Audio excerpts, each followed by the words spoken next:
telling you is you need to demand from everybody you follow or everybody you listen to politically, you need to know how they're funded, right? You need to know what their rules are for themselves.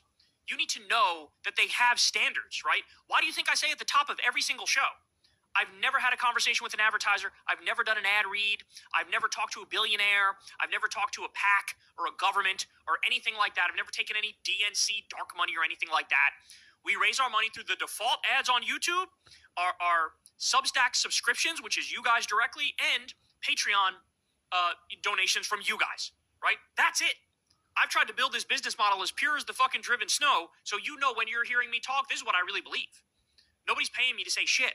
I'm saying what I think, right? And unfortunately, on the right in particular, this shit is all AstroTurf, bro. It is all AstroTurf. It is astounding. So I want to go through some of this with you so you see how widespread the problem is. So here we go. Last summer, Donald Trump's 28-year-old former campaign aide, Alex Bruesewitz, had some new advice for the president. Reclassify marijuana as a less dangerous drug. Quote, nearly 70% of Republican voters support Trump on this. No brainer, he said, to more than 640,000 followers on X. What Bruesewitz left out of the post, a political action committee funded by legal marijuana's biggest players, had just paid him $300,000. Oh my God. So guys, let me explain something to you.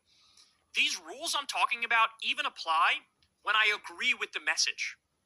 If you want to tell your people we should legalize marijuana because it's your actual opinion, that's cool and fine and great. That's freedom, right? That's what we do. But if you are getting paid $300,000 to say that, no, that's not okay. And now you're just a sellout. You understand what I'm saying? It doesn't matter what the issue is. If you're just being paid to say it, it's not real. Trump's return to the White House has transformed the federal government and upended the business of lobbying, creating a new class of Washington operatives that blur the lines between consulting, advocacy, and journalism. Corporate and foreign interests that used to rely primarily on paid lobbyists to pitch their case to lawmakers and administration officials are now instead pouring money into trying to get their cause promoted by a group of young conservative influencers known to be close to Trump's staff. Oh my God. A camera-ready pack of Gen Z social media natives, many of whom were too young to vote when Trump announced his first run for office, are reaping the rewards.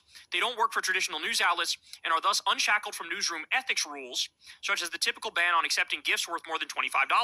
They don't have to follow the disclosure laws that apply to big money super PACs or lobbyists, and they have large followings eager to hear pro-Trump views, a gold mine for those looking to sway both Washington and the public. Israel made plans last year to spend over $900,000, so we already talked about the Israel portion of this.